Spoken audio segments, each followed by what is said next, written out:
Hey y'all, it's Megan. Welcome back to the channel. Glad y'all are here today. Welcome to part 2 of the garden tour. So if you haven't already seen part 1, please be sure to go back and check that out to see what we're growing right around our house there. And if you're new around here, me and my husband and 2 kids live on about 18 acres in the foothills of North Carolina. Got about 10 acres up the road that you'll also see in this video.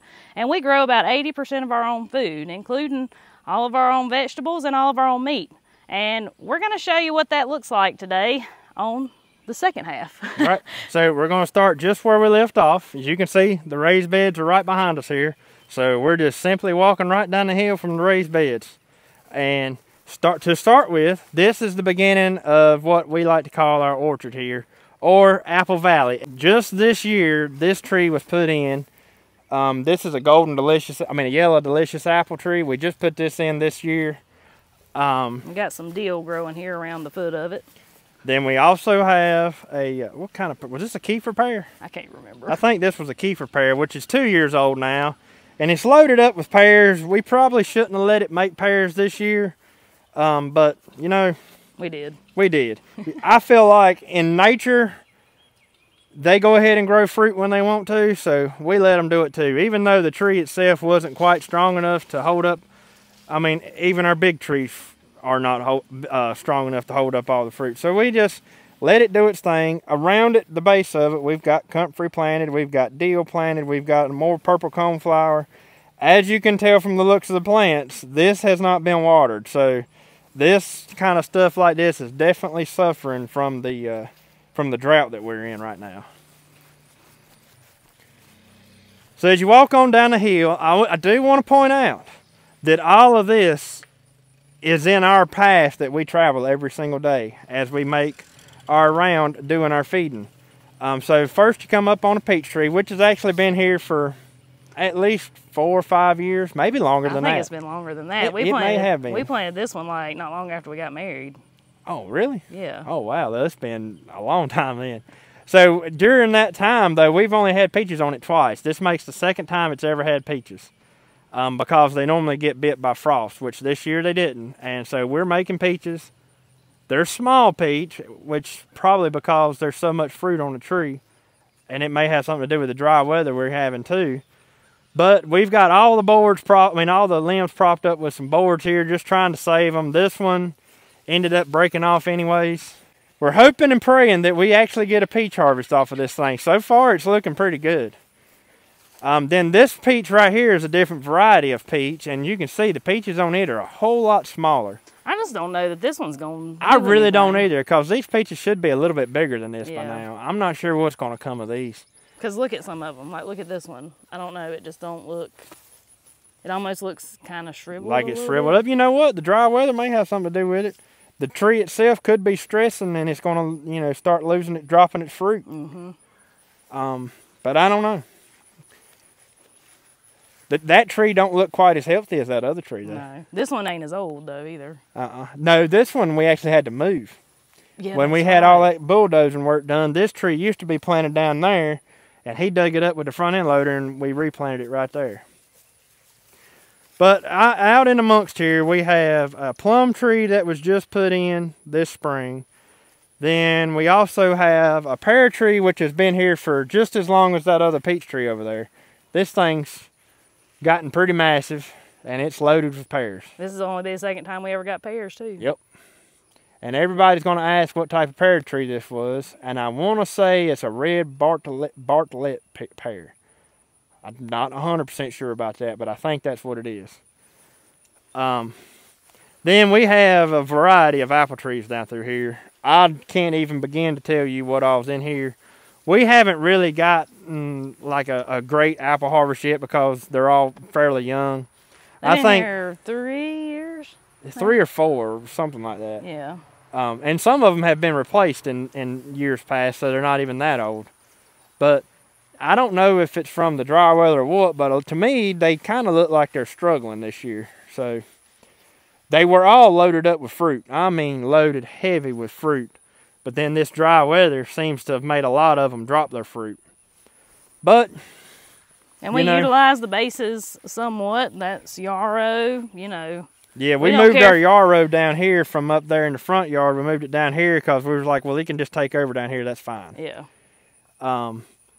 And we've got stuff planted around the base of them on some of them. We've got I even stuck a tomato plant down here around the base just to see what it do. We got a tomato plant right there.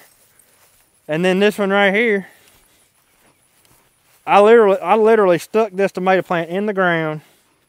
It's not had any rain or any water at all on it since it was planted. And look at what it's done. It actually don't look that bad. No, it don't, considering the situation. I did replace this apple tree over here with another. This was a volunteer seedling peach tree that came up on its own. That was also up there close to that old chicken house. I moved it and planted it down here to just see what it'll do and kind of fill in the spot. So we'll walk back up to the top of the hill here. As you can see, right on the other side of the road is what we refer to as Berry Hill. But we'll start up here at the top. And once again, this is still in that same daily path that we always take. We can walk right by here when everything is in bloom. We started out with strawberries that we were able to harvest.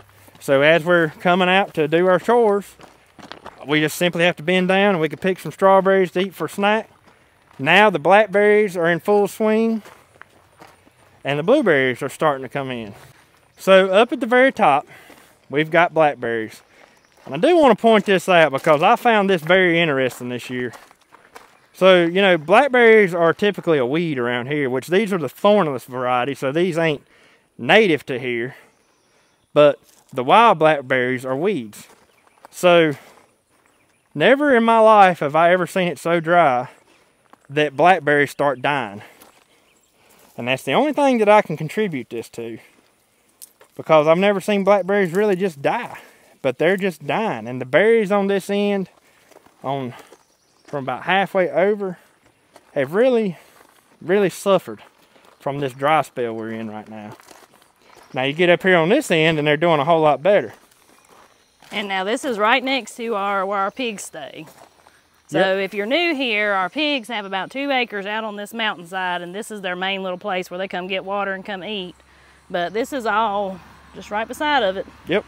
So every evening when I'm out here watering or putting water in a mud hole, or the kids, whoever's out here, you simply walk by and pick you a blueberry. Look, there's even some more strawberries coming, some little ones. You can pick you a blackberry, munch on it.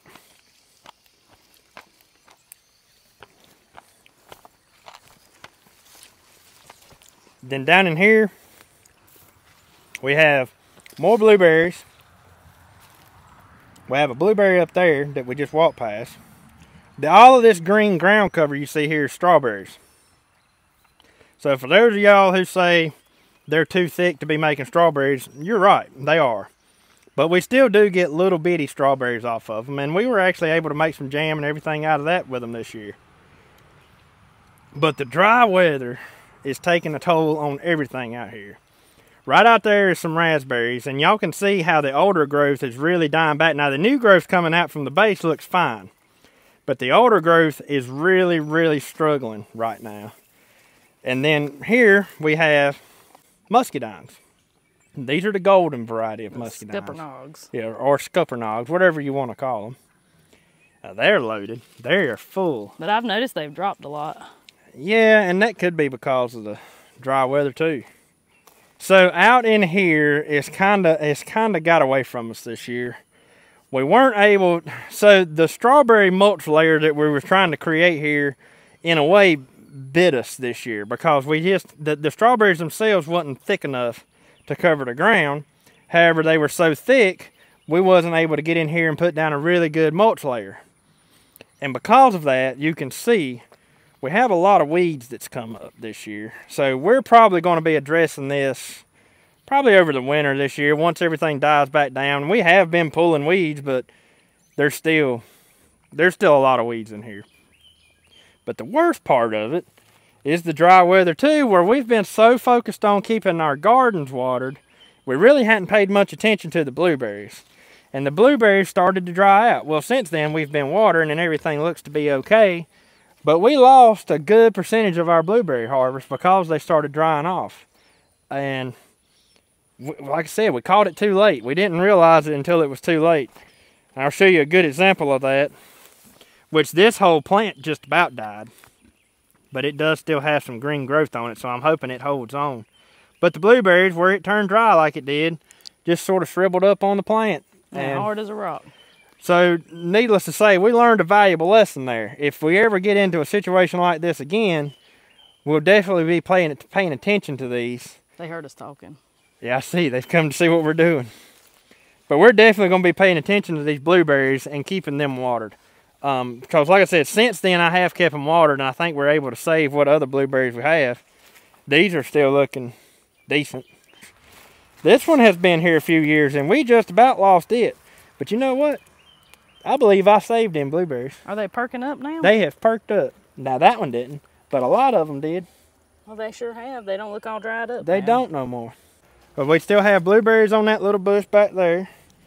This bush here is still loaded with blueberries, and I think we saved those too, because they seem to have perked back up. And I like these because, see, these are the bigger ones. Oh yeah.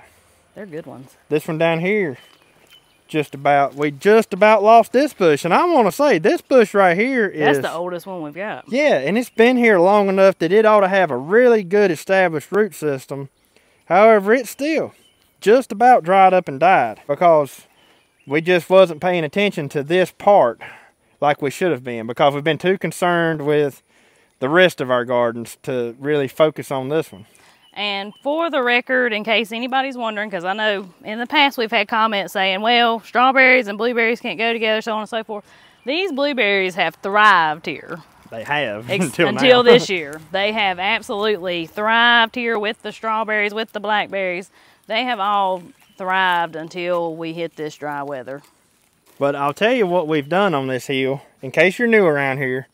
Berry Hill used to be wooded. The hog lot has been here for many years, but all of this area here where stuff is planted used to be trees, just like it's right here. And I got in here with the tractor and got a little carried away, and I cleared me a strip all the way down right below the hog lot here, and that kind of got something started.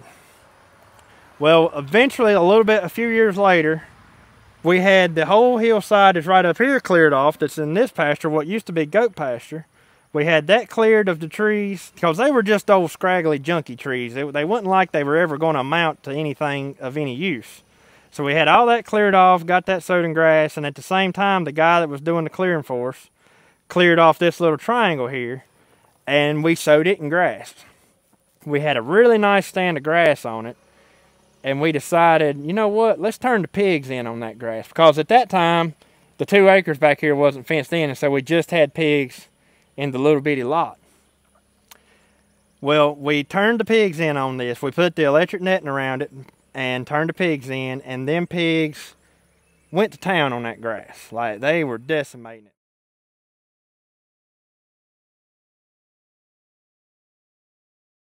Well, we pulled them back off of it for a little while. Then we were like, you know what, I think we can grow something out there on that hillside. Like, we can turn that into a useful space instead of just having it grass that we're going to have to either mow or turn something in on the graves or whatever. So we turned the pigs back in here and left them for quite a while, wasn't it? Mm-hmm. And they pretty much tore up the soil. Yeah, we let them plow it up. Yeah, they tore it up. They done away with that grass, so the grass was gone. And they also helped, you can see over here how this looks, how rocky this is. They helped a lot with that too. I think they pushed a lot of these rocks to the bottom, and then we were able to get them up a lot easier. And so, long story short, after that, we didn't do anything to it at all. We left it just like the pigs had left it. And we were able to get like 2 big dump truck loads of wood chips. And they were aged wood chips. And we just covered this whole bank in wood chips about that deep. And I think that particular first year there, we raked the wood chips back and decided we were going to plant pumpkins on it. Yep. Because it was such a hillside, you know, I was like, well, it'd be a good space for something to sprawl out on. We did that, and we had minimum success with it. The squash bugs ended up taking care of our pumpkins. Well, the next year, I was like, you know what? That's when I decided this would be a good place to put those blackberries I had. The blackberries were the first things that went in. And from there on, we constantly added blueberries. We added the muscadines. We've added more blueberries over time, and then we added strawberries in. And on occasion, we do throw in some type of annual crop out here. We might put a tomato in, or a squash, or something like that. But what we done was, after all those wood chips, you know, they start to break down. Well, the ground's so hard now where it's so dry. But you can see under there, this was all red clay, and now we've got, my goodness, it's hard. Now we've got some pretty decent looking soil that started to make under there, and that's not all over, but in most places it's at least that deep before you get to the red clay. So this we mulched the first time, then we went back a second time and done the same heavy type mulching, and we never had any problems with weeds or anything out here until this year. But like I said, our mulch layer is starting to break down to the point it's gotten really thin. And so I'm thinking this winter we're going to either have to sacrifice some strawberries and mulch over top of them, or we're going to do something. We're going to have to do something to address this weed issue better, because if we leave it alone and don't do anything, then it's just going to end up being an overgrown mess, and we're not going to get anything off of it. If you didn't see the first garden tour video, you keep hearing us talk about a drought. We are in over a month without measurable rainfall right now. And it has taken a toll on everything. Look at our pastures. They were looking so good this spring, and now... And we were practicing like some really, what's the word? Intense rotational grazing. And I mean, the grass was doing really good. The best I'd seen it in years, honestly. Yeah, it was. It's the best it's been in several years. So now we're walking down to what we call the creek garden.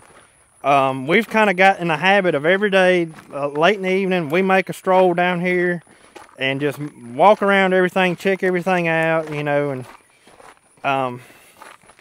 I guess you could say it's sort of like our exercise routine to walk down here instead of riding something. But yeah, we've made it a habit that we're coming down here every single day and checking this garden and just making sure everything still looks good. We haven't got to the point where we're harvesting anything out of this garden yet, but we're not far from it. In our little area here, I mean, of course, I guess if it got dry enough, we'd end up starting to hurt, but we are very blessed to have natural springs and creeks and stuff everywhere. Water is typically not an issue. This is where the kids come at least once a day. Oh yeah, at least once a day. Especially this time of year, when it's hot, they come down here and they play in the creek. This is kind of like their swimming pool. We've got... But the creek is very low, so you can see where it usually comes up. This is normal. Normal would be about right here. And normal also would be... This right here is normally running around this little island here. And all that's dried up. And it's dried up now. But it still makes a good swimming hole for the kids. They come down here and they play and all this. I mean, this is probably their favorite spot. So now we are across the creek into what we call the creek garden. And yes, we used to grow mushrooms years ago. Now it's just a decorative piece. It's something that everybody that comes here asks questions about. That's what it's there for. It's a conversation piece. Yeah, a conversation piece. There you go. All right, before we even get started with the creek garden tour, I do want to show everybody our little setup that we're using the water with, in case you haven't already seen this. So, we just recently got this. It's a little Honda 1-inch water pump, and we're just pumping water straight out of the creek and out on into the garden. I've been typically coming down here. I'll move the sprinklers around. I'll come down here later in the evening, fill it up full of gas, get it adjusted like I want it, and I let it run until it runs out of gas. Fortunately, down here where we're on this creek bottom, water is something that we don't typically have to deal with. We don't have to fight it usually too hard. Nope. And we're still not really fighting it that hard. We just had some stuff that had been planted in and not really had any rain on it since it had been planted. And we decided it might be a good idea to finally give it some water. So to start off with, right here we have a row of jade bush beans that also have some purple hull peas mixed in with them. That was my fault. But then this is a whole row of purple hull peas right here. Mississippi purple hulls. This is another row of the October beans that y'all heard us talking about in the first video. They're starting to come on pretty good. I think there might be on up in here some that's just about ready.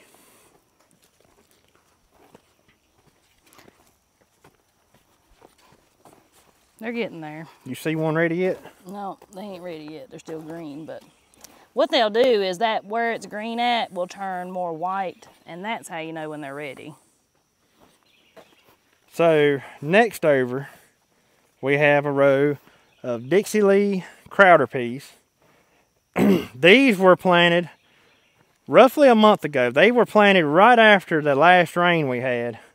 And they never had no more rain on them after that. And this is how well they've done so far. So now the only water they've had is what water we've been pumping on here in the past week. Up until then, they had not had the first shower of rain. And they have done excellent. Once again, in case you guys didn't catch it on the first part, a lot of our seeds come from Hoss Tools. And a lot of stuff that's planted in rows like this right here was planted with the Hoss planter. If anybody's interested in that stuff, we will have a link in the description below to Hoss's website, and you can go check it out. Extremely nice people to deal with. And now I'm gonna warn y'all, you're gonna hear something in just a second when I walk past it, because it's gonna go off. We've got a noisemaker here. So we had a deer, rabbit, groundhog, we had something eating our green beans. And they, yep, there you go, the tiger just set it off. Yep. All the way down through there. And so we've got these noisemakers down here, and it seems to have worked so far. I think it has. I really do. I mean, it's loud. I don't know if the microphone picks up how loud it is, but I know it is loud. So, guys, typically our repellent for deer down here is this fencing type that we've got around. We've got one wire on the inside, and then we've got electric netting on the outside. And we do keep this electric netting energized. So the 3D type system keeps the deer from coming into the garden, and they don't try to jump this fence. And the electric netting has typically been working pretty good to keep rabbits and coons and stuff like that from coming in too. Because, you know, your nets down there, you would think they would get shocked. Well, apparently I think we had a rabbit that has figured out how to come in this net. So next row down here, we have two skipped rows. We have a skipped row here and a skipped row here, and then we have pumpkins planted down the middle here.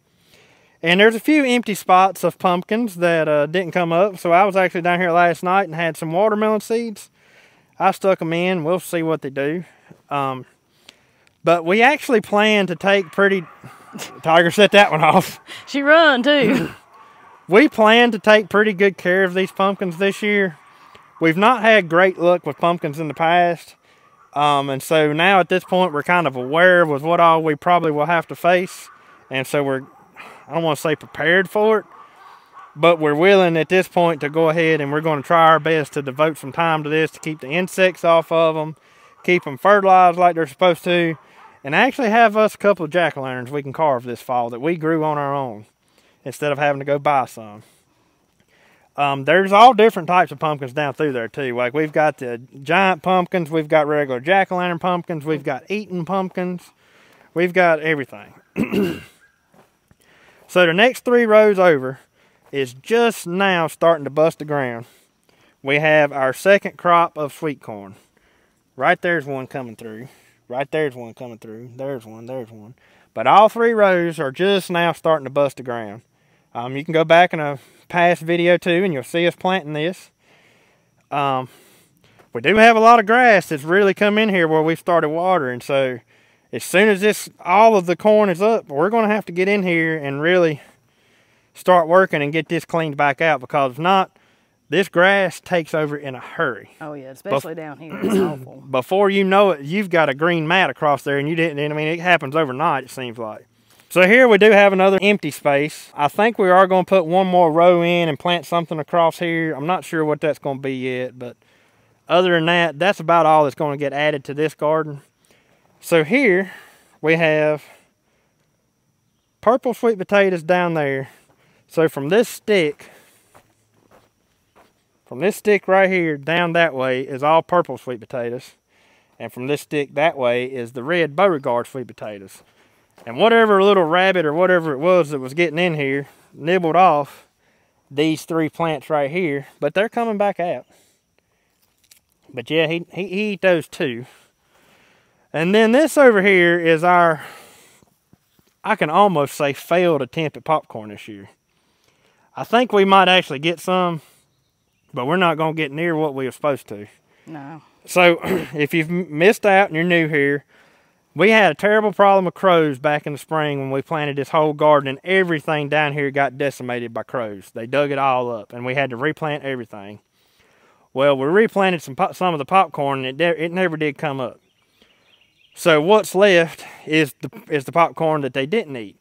Well, I don't know if somehow or another it got stressed out or what, but the popcorn should never been tasseling out this short. And that's a plain, simple sign that corn has went through some type of stress in its life when it starts tasseling out way too early. I mean, way too short. So I'm not really looking to have us a great popcorn harvest this year. This is Japanese hulless popcorn, but we've planted a Kentucky blue pole beans? Something like that, yeah. But they're all up and down the side of the row here. We've got them on this row and this row. They look good. They're coming up great. But now what I'm concerned with is the popcorn's not going to be tall enough for it to run up. Right. Because these pole beans, I mean, they'll run up this high, and typically our popcorn gets about this high. So we'll see how that goes. We don't have to have the green beans. We've done it just for the fun of it. We've got enough green beans up at the house, and then that one row over there that we'll have plenty. But Kentucky Blues are a really good pole bean as well. They're a hybrid between Blue Lakes and Kentucky Wonders, if anybody's curious about that. So here I stuck in a few more squash. Once again, y'all, it's just been, what, a week? Or a little over a week since we got down here and worked this garden. And I want y'all to look at just how much grass is already coming up because we've been watering it. Beforehand, before we started watering it, we didn't have any weeds coming in at all. But man, this garden down here, this grass, it just, all it takes is a little bit of water, and that grass starts growing like crazy. But we have some yellow squash that I stuck in here. I mean, they're looking okay. I'm not sure what's happened with those. Then these are some Mexican gherkins that a subscriber sent us. I planted them down here, and they're growing some pretty decent looking vines. And then also the same subscriber sent us some heirloom tomato seeds, and that's what these are. So we're going to kind of treat this like our late crop of tomatoes down here. And you're standing down here on this end, you can really see the corn coming up through there. Yep. So this late crop here is a serendipity. We really like it too. And we always plant us a late crop of corn, basically just so we can have fresh corn later in the year. And it's always sort of like an insurance policy too. If your first crop don't make everything that you want it to make, you've got a second crop that you can kind of halfway count on. And we're in zone 7A here in our part of North Carolina. And we have figured out if we plant it by July 4th or before, yep, it has time to make. Sometimes it just barely has time, but it has time to make before the frost comes. Yep, as long as you can keep water on it and you don't go through a dry spell, we will definitely have corn well before the last frost. So I guess we'll mosey on back up to the house, and we'll load up and ride up the road to our field corn, go up there where our potato patch was, and that's about all it is to see up there. Yep. And watermelons. We have watermelons up there. So now we've come up about a half a mile from our house. This right here is actually not our land. It's Andy's daddy's land. And this is one of our fields of heirloom field corn. Right. So the next one out here is on our land, but Daddy let us plant this field this year. And I think we were starting to have us a really good looking crop of field corn here. You've worked hard for this field corn. We have, man. Not just me, you have too. And worried over it and everything else, and then here comes this dry spell. So I have about convinced myself that for some reason or another, this year was just not meant for us to really do good with field corn. So what's happened is the dry weather is making this tassel out way too short. This heirloom corn should have tasseled out way up there. Yeah. And it's had a healthy looking color up until now. Now it's getting brown spots and everything in the leaves, and it's suffering big time. And for folks that may be wondering about irrigation, I know all over the country a lot of people have irrigation set up on field crops. Well, here in our region, that's not necessary. On a normal year, I mean, that's no way necessary here. And even if we did have to have it, we don't have anywhere we could pump from. Oh, well, that's true too. That's true. We don't have wells dug up here like this. We don't have some major pond or a big enough creek or something to pump something like that out of. And plus, that stuff's expensive. It is. That gets really expensive fast. And y'all, when we grow field corn, this ain't for profit. This ain't to depend on feeding our animals or anything like that. We do feed it to our animals, but it's more or less a supplement feed. We grow it pretty much for the fun of it. And it's fun to make your own cornmeal and all that stuff. Yeah, that's what got us started in the field corn thing. And I decided this year, we had typically been planting about an acre of it. And this year we decided we was going to bump it up. We're going to have us about 2 acres or so. And I was like, if we grow that much, you know, we'll be able to supplement a big time on our feed bill, you know, having our own corn. Well, looks like that ain't going to fall through this year. And here's something I've never ever seen before. Is it drying up like this? There's several out through here that the top of the plant is just drying up. So I don't have very high hopes at all for this corn crop. There may be some saving to it if it could get rain like within the next day or two. It could. I'm going to say the bottom half of this field will potentially still produce some good looking ears. The top half of this field, however, is a little bit different type soil, and it's the kind of soil that needs water, and the top half just isn't looking good at all, which, like I said, none of it looks great. I mean, considering the conditions that we've had on this corn, we went from, when I planted it, we went for about 3 weeks with no rain at all. So part of it come up, part of it didn't germinate till we did get rain. Then once it came up and germinated, we went through what, like it was 2 or 3 weeks of nonstop rain, and at that point weeds took over everything. So we had to get in here and work hard with the tractor and cultivators and getting it all halfway cleaned up. And then we're back to this dry spell again that we've been in for over a month now. And right now is the most valuable time for corn to have water. If you're going to make corn. Yeah, if you want to make corn, corn needs it when it starts tasseling, and it needed it before that just to make it grow. But when it starts shooting tassel, corn needs water. There's just no other way about it. You're not going to have a decent crop of corn if you don't get water while it's tasseling. And there's not even no moisture left in the ground up here for it to really survive off of. We're up here kind of early in the morning, so nothing is twisted up yet. However, if we brought you across this field this evening, oh, every bit of it will be just twisted tight. And so if you don't know, corn, instead of wilting, it twists when it's dry. So the leaves just kind of twist up. There's actually a couple up here that I think we can show how that looks. Twisted. Right here. Yeah, there you go. You see how that corn, how that leaf is twisted up? That's what corn does instead of wilting. It twists. But yeah, once you get about this part of the field here up, I don't think, we probably won't even hardly see an ear on any of this right here. Because it's just at that stage already that I don't think it's going to make anything at all. And the bad thing about part of this is too, like he said, it's pretty early in the morning and there's still some that's still twisted. Yeah, the fact that it's twisted early in the morning, that's a good sign that you've got some drought stress going on. This is a mixture of Jimmy Red and Hickory King corn that Andy's been working on for the last 2 or 3 years. We're just kind of fiddling around. Once we see it, like we said, we're having fun with it. Yeah, we're just fiddling around with it to see about getting traits that we like from both corn. So we're very peculiar when we save our corn seed. And at least we can say if it is a failed, and we have some that makes, we're definitely saving those seeds. Exactly. And also this year we actually added in Trucker's favorite corn, which is a yellow corn. So this year I should have ears that have red, white, yellow, and we noticed with this cross that we're getting a lot of purple kernels with it. So which is cool. It makes a very pretty ear when it does make. But like I said, we're just, you know, so don't go feeling bad because we're possibly going to lose our corn crop, y'all. This ain't, I mean, it is important to me, and we have money invested in fertilizer and all that was, you know, if it doesn't make, we're losing it. But at the same time, you know, we're not dependent on this for income or to feed our animals or nothing. The ones you need to be feeling sorry for is the big farmers out there. That's their livelihood. Yeah, their livelihood looks like this right here, and even worse. I've seen some that look worse than this.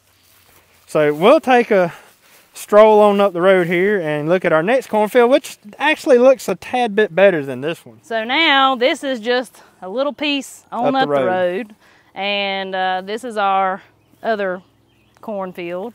It's the same variety that we just showed you, but Andy's done a lot of amendments to this up here. Yeah, like I said, through the years. Like I said before, this here is our field, and we've planted it a couple of, you know, for 3 years now. And we cover crop it every year and work that cover crop back into the soil before we plant the corn. And so in turn, I feel like it's helped up here because you can see the corn does look quite a bit better here than it did over in the other field. But it is still suffering. However, I do think on this particular field, we're not going to have the turnout that we should have had. I do think, though, we're going to have some corn. But look how much taller this corn is. Well, look at this stalk right here. Here's a good example of what it all should have looked like. Yeah. Is this one. If we'd have had water, every bit of this corn would have been at least this tall, if not taller. Because it's got the nitrogen bite, it's got plenty of fertilizer. The fertilizer's still laying there from a month ago. Yeah, well, can you see it right there? Yeah. Yep. So that shows you right there. We've not had any rain on it. So, as we mentioned earlier, we had that wet spell, and we had a couple spots in this field that drowned it, and neither got took over so bad by weeds that we couldn't do nothing with it. So I decided to plow it up and replant it. Well, here's part of that got replanted. Now, this has not had any rain on it since it was planted. Not a drop, except for that little tenth. We had a tenth of rain right about a week ago? Week or two, yeah. And it's... the best looking plants are knee high. There is a lot of skip spots in this. And best of my thinking is the ground when I planted it was just too dry to make the corn germinate. And so some of it's germinated and some of it didn't. I'm real interested in seeing if we ever do get rain again, that if these missed spots will have some germinate in them and start coming up. I think that'll be kind of interesting. But I want to say though, this being where it's still young, I think it may stand a better chance of actually making something if we can start getting rain, because it's not got stunted yet from the dry weather. You know, it's still in its young stage, and young corn doesn't hurt near as bad as once corn gets up like this and really needs the water. So, I mean, though this field here is not looking bad. I mean, not at all. Considering the situation that we have been in weather-wise, this field looks good. It must be some tough corn. It must be. And I think that this heirloom corn, well, I don't guess it's heirloom anymore because we've cross-pollinated it all up. It's like our hybrid version of an heirloom corn. I don't know what you would even call it. A landrace corn, I guess. But this open-pollinated corn seems to be a lot more drought-resistant than some of the newer varieties that I've seen. I don't know that that's much truth, but just from me noticing our corn versus all the neighbors' corn who plant, you know, your regular GMO type corn, I feel like ours is just a little bit more drought resistant. But I will also say that ours is planted farther apart in the row, so you don't have quite the competition in there for the water. So that could help something too. This was also planted at the same time as that other up there. Once again, not had any rain. And look at it. I just don't know, like, look at the dirt. And this is what it looked like when you planted it that day. Yeah, I don't know how it come up. I don't know how it's even there. But it did. Evidently, there was enough moisture down in there for it to sprout. So it's, what corn is here looks good. I want to point this out though, is y'all, we've never really had any deer pressure in this field because we're out in the open here. We're not close to any woods or anything. The neighbors have got dogs. The neighbors got dogs that run loose all the time, and I think that really helps a lot with it. But here's what I've been noticing. It's like this is one of the radishes that was in my cover crop. And there's several of them out through there that survived. Look at how the deers eat that off. And so this dry weather has got us all thinking that I think the deer are hungrier than normal. And so they're out here doing things for food that they didn't normally do. Just like this sunflower. We've never had a sunflower get eaten in this particular field. I have had them get eaten in other fields, but not this one. And they're even eating buckwheat. I've never seen deer eat buckwheat, ever. I've been planting buckwheat now for several years, and I've never once seen deer take a bite of buckwheat. But right here's another one that's got the dead in the top. Oh, yeah. So, maybe we can get a shower of rain and actually make something here. Once again, though, if we don't, y'all, like I said, we ain't depending on this for our livelihood, so it's not no... It is a little heartbreaking that we've had to put the work into it that we have and still not make what we should have made. It's the guys that are depending on this for their livelihood. They the ones that need some prayers and everything else, because this drought we're in is getting pretty serious. Yeah. And it's something that I think is, once again, like I said in videos before, this is a year that the big boys is going to remember. So I guess we can take us a stroll across the road over here, and we'll look at what's left over there, and we'll be about done with the garden tour. All right.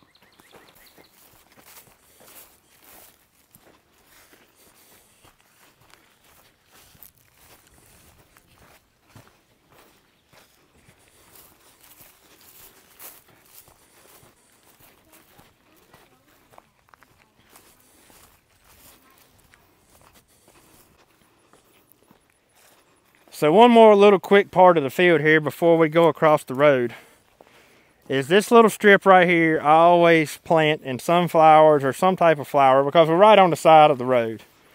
And it's just something nice to look at. People enjoy it. Yeah.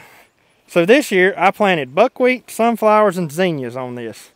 I put a pound of sunflowers, a pound of zinnia seed, and quite a bit of buckwheat, with intentions of this being just one big, thick, overgrown mess of flowers. This was also done at the same time the corn was top dressed. Not had any rain on it at all since it was planted.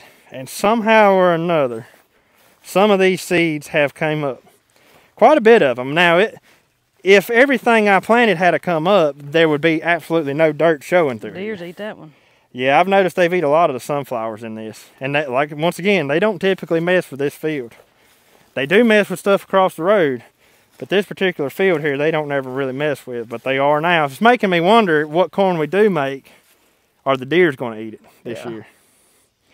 So, anyway, somehow or another, this has survived and actually made some... If it'll get some water on it, maybe it'll still end up being a pretty little sight coming down the road here. But our next place that we're going to go to is just right over there, right across the road. Well, y'all, over on this side, it ain't really much to show, is it? No, we've pretty much done what we was going to do up here. Yeah, this is where our potatoes were growing. We just got those up. Once we get us a good shower of rain or something to moisten the soil back up, I'm going to disc over that and get us a cover crop planted on it. But then you can also see buckwheat coming up in here. That's all come up. Well, we used it as a cover crop around our watermelons. However, the buckwheat itself hadn't even hardly had enough water on it to do what it's supposed to do. But in here, we have watermelons in amongst this straw and stuff. And they're hanging on. They ain't looking good, but they're hanging on. Right there's a couple of baby watermelons. We've got watermelons all out this whole row here. And we've been toting water up here trying to save them. And it seems to have helped, but it's definitely not doing what rainwater would have done. I think up here where the land all around it is so dry, what water we're putting down there around the roots, the rest of the land around it's just sapping it away. Because we can water this. We were putting about a gallon of water by each plant. We done it 2 days in a row and come back the very next day and it already be dried up. But it did help them. I think it was enough that it helped hang them on, and we may, if it doesn't come a thunderstorm this season, I think we'll probably end up having to do it again today. But they're there, somehow or another. I think this year sort of taught us a whole lot of stuff about something.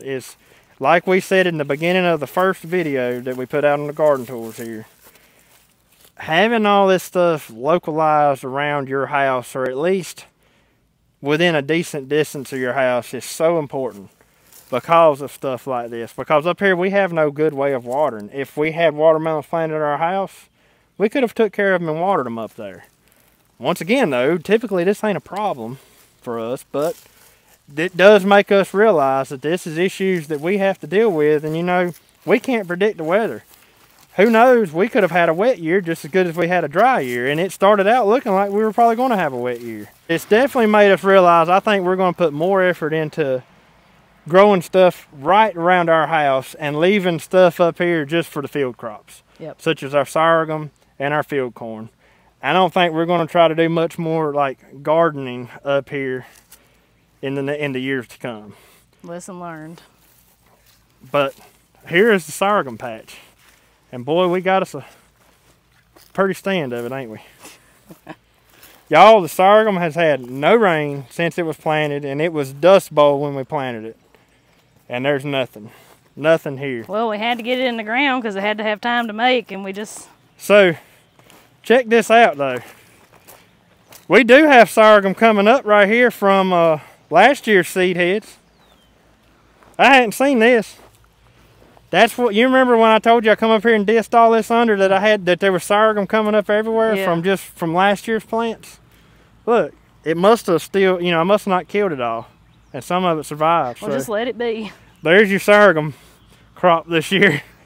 And y'all, the sad thing about this is another thing that we're not really depending on. Like, we don't make molasses and stuff to make sell, money with or sell. It's just for our own consumption, and it's actually something we just started doing last year. It's fun. It's fun. It's a skill and a trade we wanted to learn because it's something that used to be very popular around here, and nowadays, you know, it's went away. So my great grandpa used to grow it, and I don't think anybody in my family's grew it since then. And so we decided this past year that we were going to start growing sorghum and making molasses. The proper name for it, sorghum syrup, but I think the common name around here, most people call it molasses. But like I said, you know, it's not the end of the world that we're not going to have a sorghum crop this year. In reality, it's probably for the best, because this year for us has just been loaded up with stuff, unexpected things, and we've just been very slack on time when it comes. This is a time-consuming process when it comes ready to make. You're looking at least a 2-day, all day long for 2 days process here. Yeah. And so, you know, the fact that we're not going to make any this year is not heartbreaking, but at the same time it is. You know, but it's just kind of one of those deals. It is what it is. Yep, that's right. But anyways, we just do it just trying to keep the tradition alive, I guess you would say. Yep. That's really the only reason we do it. And you get some really good taste of molasses out of it. That's right. But anyways, y'all, I guess that's going to about do it. That's about do it. I know this second round of the garden tour video probably wasn't as spectacular as the first round, but this is what stuff looks like when you've had a terrible, terrible drought. Yep. Well, y'all, I hope you really enjoyed today's video. Hope you might have learned a little something. Hope it may have inspired you to not give up, if nothing else. Yep, get out there and plant you some food. That's right, that's right. So anyways, guys, till we see y'all on the next one. Y'all have a good one. Have a good one.